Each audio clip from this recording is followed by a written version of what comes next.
Before Chanel, fashion was suffocating. Women were trapped in corsets, weighed down by frills and layers.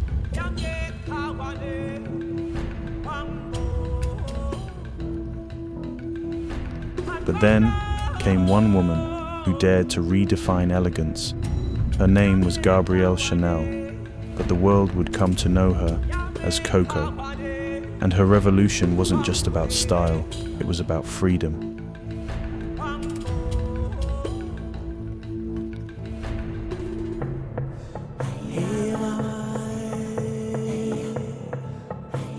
Until the early 1900s, women's fashion wasn't about comfort, it was about control.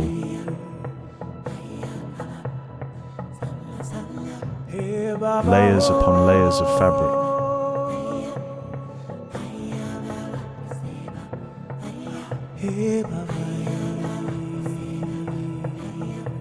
Painful corsets.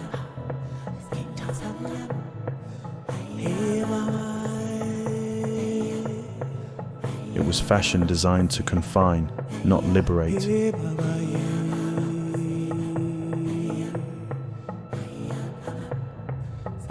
But one woman saw things differently. A young girl raised in an orphanage, trained as a seamstress, and determined to change the world. Gabrielle Chanel enters fashion. The fashion icon learnt to soar in the orphanage she grew in.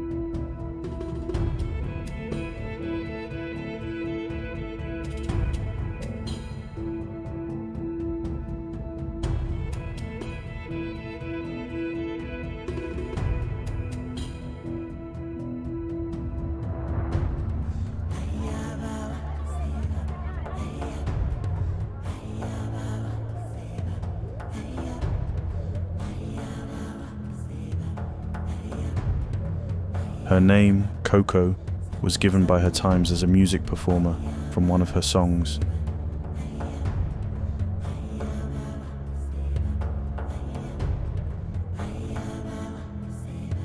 With a very social life and involved in a relationship with Arthur Edward Capel, a polo player, she opened her first shop, a tiny hat shop in 1910, and 2 years later, she managed to establish a boutique in France. In that shop, she began to fabricate clothes with simple lines and sell simple sportswear, known to the public as jersey sweaters, as she wanted to make fashion comfortable. 1926. She introduced the little black dress, known as LBD. Vogue calls it the Ford of fashion. A dress so simple, so elegant, it changed everything. Black was for mourning. But Coco Chanel saw something else, a color that was powerful, timeless, and bold.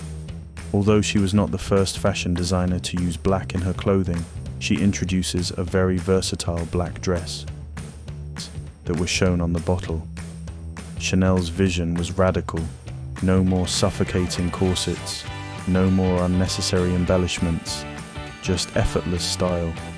She actually said, "Luxury must be comfortable, otherwise it is not luxury." Her perfume, Chanel No. 5, was launched in 1921, the basis of her financial empire. Actually, the No. 5 came from her selecting this number of perfume creation from a series of scents that Beau created for her. That moment was also the appearance of the logo of Chanel, interlocking C's, that were shown on the bottle. Due to the start of the war, Chanel closed her couture house in 1939. As she was living at the Ritz Paris Hotel, that became Nazi headquarters after France fell to Germany in 1940. She was frequently associated with supporting the Nazis, considering as well that she had a romantic relationship with a German diplomat. She is believed to have been actively recruiting for the Nazis and also been on delegations for this purpose. Although she was arrested at the end of the war, no charges were brought, and due also to favourable support of Winston Churchill, a good friend, and her dossier was cleared. After this period and a decade living in Switzerland, in 1954, Chanel had her first fashion show that had success in the United States, although locally it was not well received due to her history.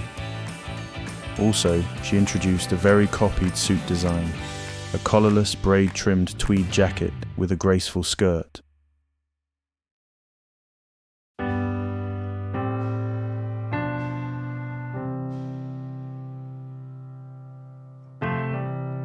By the end of the 1950s, she also debuted with her iconic quilted purse with gold chains. In this way, Chanel signed as one of fashion's most influential designers. Life magazine dedicated its feature story to Marilyn Monroe on April 7, 1952. It was in this issue that the actress's declaration of love for No. 5 perfume was first recorded. When asked, "Marilyn, what do you wear to bed?" Marilyn Monroe answered, "So I said, I only wear Chanel No. 5. In 1955, photographer Ed Feingush took a series of portraits of Marilyn Monroe spraying herself with No. 5. Black became a symbol, a color of rebellion, mystery, and power. It was no longer just for mourning, it was for making a statement. In 1961, Audrey Hepburn wears the probably most famous little black dress for her role in Breakfast at Tiffany's. The dress was later sold at an auction in 2006 at almost $1 million.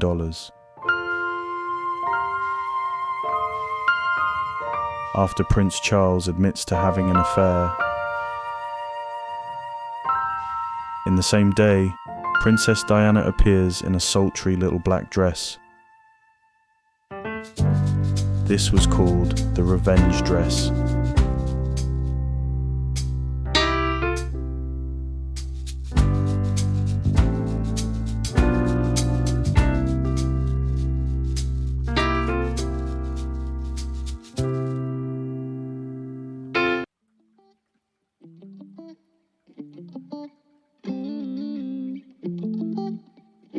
A 100 years later, the little black dress remains.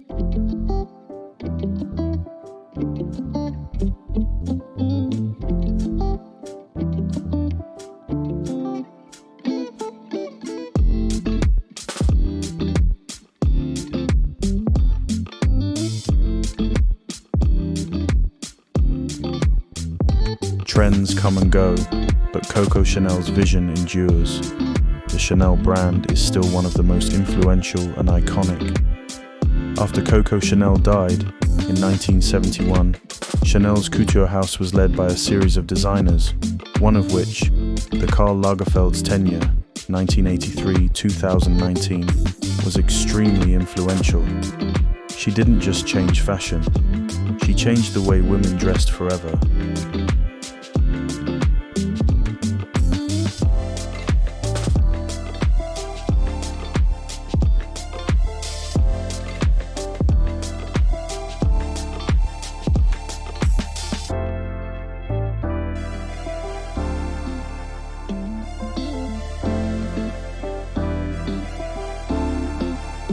Coco Chanel showed a deep understanding of women's needs in fashion, and her vision and ambition drove a true legacy lasting to our days.